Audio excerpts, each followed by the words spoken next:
자, 파트 3, 18장 감각계 26번 동공반사에 대한 문제 하겠습니다. 동공반사는 이제 보통 이제 응급실에 혼수상 들어온 환자의 중뇌, 그러니까 뇌관이 살아있는지 안 살아있는지 알아보기 위해서 하는 실험들이 되겠습니다. 동공반사는 사람의 동공에 빛을 쪼이면 동공의 크기가 줄어들면 동공반사 일어났다라고 하는 겁니다. 동공반사는 한눈에 강한 광선을 조사하더라도 양눈에 동시에 동공이 작아지게 돼요.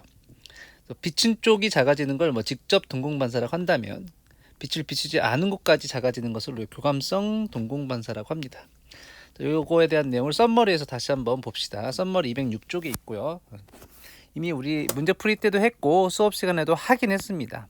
그래서 여기 보통 이걸 위에서 보는 그림으로 탑뷰로 그린다고 했죠. 그래서 이 그림 보이는 아이가 이제 왼쪽 눈이 되겠습니다. 왼쪽 눈에만 빛을 비추면 1번, 2번 C신경을 따라서 빛 정보가 뇌로 전달되겠죠. C신경 교차를 거쳐서 시각로를 거쳐 어디로 간다고? 시상으로 가더라. 시상으로 간 그 빛 정보가 이렇게 대뇌 피질로 갈 수도 있어요, 그렇죠? 대뇌 피질로 갈 수도 있지만 반사는 우리 대뇌 피질과 무관하게 일어나야 되니까 이 시상에서 다시 한번 시냅스를 잃은 세포 뉴런이 중뇌 쪽으로 이제 다시 나갈 수 있게 됩니다. 그때 이때 나갈 때 이게 양쪽으로 나가게 돼요. 반사의 이제 원심성 경로라기보다 이제 그 중추신경 내에서 중추신경 내에서 서로 연합 뉴런이 시냅스를 이루는 거죠.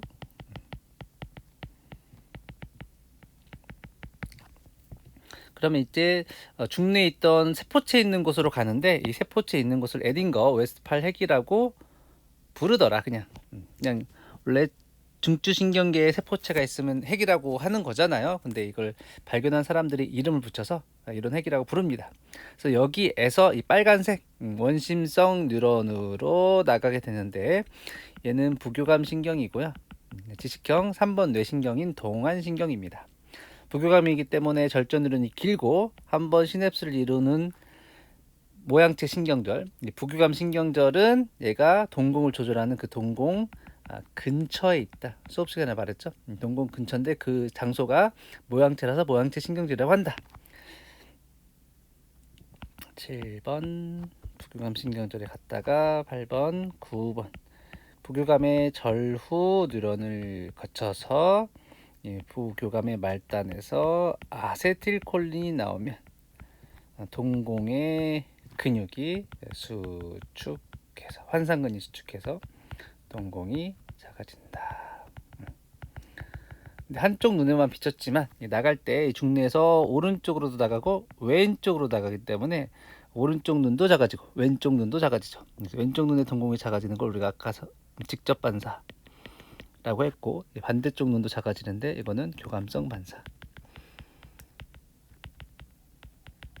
이렇게 말한다고 했죠. 그래서 원리에 대해서 설명을 해드렸어. 그랬을 때 그림 나는 동공반사 경로를 나타낸 것으로 금방 했으니까 이제 설명은 안 해도 되겠죠. 나타낸 것으로 동공에 들어온 빛은 망막을 자극하고 시신경을 거쳐서 블라블라 해서 에딩거 웨스트팔 핵으로 갔다가 다시 동안신경을 통해서 모양체를 거쳐서 바깥으로 나오면 동공이 수축하게 된다를 썸머리에서 배웠던 내용들을 다시 한번 언급을 해주고 있습니다. 정상을 배웠는데 만약 우리가 A 수준에 혹은 B 수준에서 신경이 손상될 경우에 정면에서 바라본 환자 눈의 모양, 여기서 사실 눈이라기보다는 동공의 크기가 까만색이라고 보시면 좋을 것 같아요. 까만색은 동공의 크기. 원래는 동공이 더 희긴 한데 동공의 크기를 우리가 까만색으로 나타냈다. 적당한 동공의 크기를 찾아봐라 이거죠. 그 다음에 이제 오른쪽 왼쪽 헷갈리는데 그 가에서는 상대방을 바라본 거라서 얘가 오른 눈이고요. 오른 눈이고 원래 경로를 나타낼 때는 위에서 탑뷰로 나타나기 때문에 여기가 오른쪽입니다. 여기가 왼쪽이고요. 그다음에 이것도 마찬가지로 보는 쪽이기 때문에 이 답의 그림에서도 얘가 오른 눈이고 얘가 왼쪽 눈이 되겠어요. 자, 그래서 A가 만약에 손상이 됐다. 그 다음에 어디에 빛을 비친다? 오른쪽에 비치거나 왼쪽에 비치거나 두 가지를 다 해야 됩니다. A가 손상된 후 오른쪽에 빛을 비쳤을 때, 왼쪽에 비쳤을 때 어떻게 될 거냐? 그래서 먼저 이 두 개를 합시다. 가장 먼저는 A를 절단시키고 오른쪽에 먼저 빛을 비쳤을 때 1번. 그러면 얘가 이렇게 가서 양쪽으로 가죠. 그래서 양쪽 원심성 뉴런으로 모두 나갈 수 있죠. A만 손상된 경우, A만 손상된 경우 오른쪽에다 빛을 비추면 양쪽 다 교감성 반사로 다 작아질 수 있기 때문에 양쪽 다 작아진 리을처럼 형태가 나타날 것이다. 됐죠? 자, 그 다음에 A를 절단시킨 후 왼쪽에 비쳤을 때를 한번 해볼까요? A를 절단시킨 후 왼쪽에 비쳤을 때 왼쪽에 가다가 자극이 못 가네요.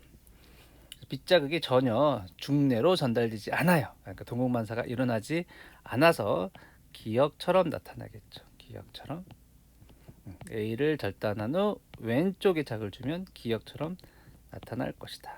그래서 2번이나 5번만 답이 될 수 있는 걸로 좁혀졌네요. 자, 그 다음에 이제 B를 절단하고 오른쪽에 비쳤을 때 왼쪽에 비쳤을 때 이렇게 해봅시다. 자, B를 절단했을 때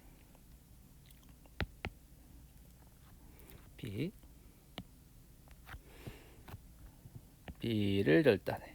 그리고 오른쪽에 빛을 비쳤어. 이렇게 가서 양쪽으로 가서 나가려고 하는데 반사로 나가려고 하는데 오른쪽은 끝까지 나가서 작아질 수 있죠. 오른쪽은 동공이 작아질 수 있지만 왼쪽은 가는 길이 막혔죠. 원심성 뉴런이 막혔기 때문에 얘는 그대로, 왼쪽은 그대로, 오른쪽은 작아진 걸 찾으면 답이 되겠네요. 왼쪽은 그대로, 오른쪽은 작아진,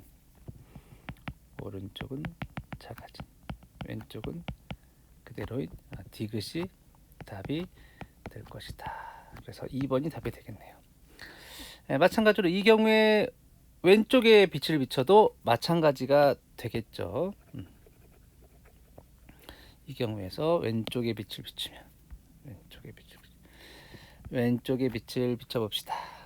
왼쪽에 빛을 비추면 이렇게 가죠. 지금 B만 잘린 거야. 이렇게 가서 양쪽으로 중뇌에서 전달돼서 오른쪽은 끝까지 가니까 작아짐. 왼쪽은 가다가 이 B에서 막히죠. 그대로. 그래서 왼쪽은 그대로, 오른쪽은 작아진, 아까 디귿과 같은 형태가 나타날 것이다.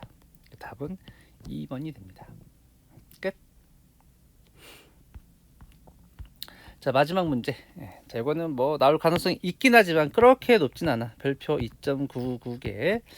밝은 곳에 있다가 어두운 곳으로 가는 거. 그러면 우리 처음에 보이지 않다가 점점 보이게 되는데 이걸 우리가 암수능이라고 합니다. 수업 시간에도 했었죠. 암수능이 되는 이유는 우리가 역치가 점점 낮아지기 때문이라고 했죠. 눈의 역치 낮아지는 이유가 뭐라고? 효소가 옵신과 레티나를 합쳐서 로돛신을 더 많이 만들어주기 때문에 그렇다. 로돛신을 훨씬 더 많이 만들어준다. 그러면 이 로돛신이 많게 되면 빛이 조금만 와도 얘가 분해돼서 옵신과 레티날이 되면서 시각 정보를 전달하기 때문에 더 우리가 민감하게 반응을 하게 되는 거라고요. 그래서 시간이 지남에 따라서 역치가 낮아지는 A와 같은 패턴이 암수능이다.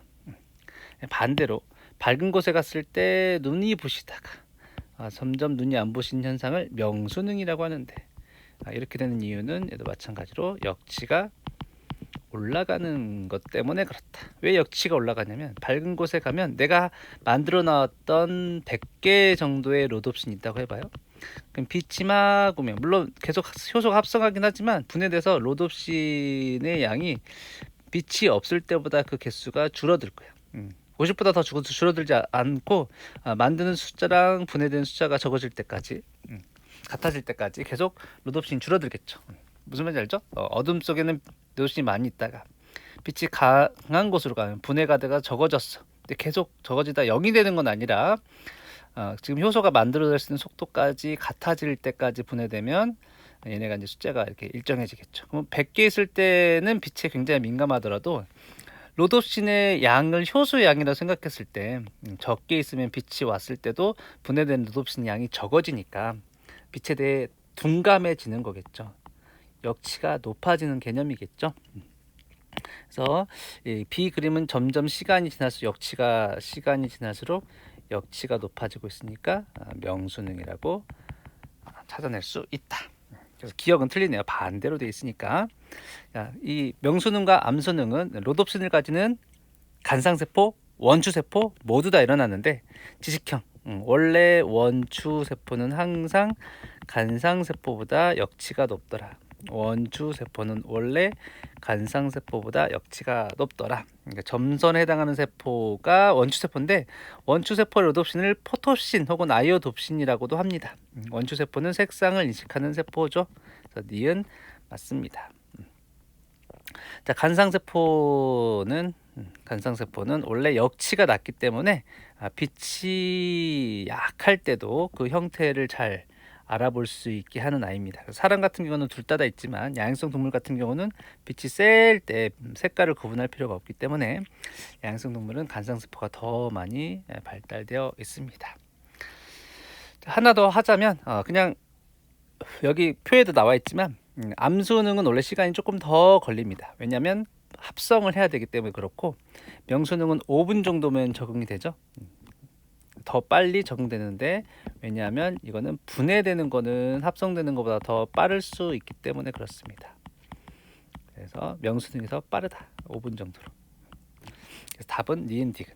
그래서 6번 끝.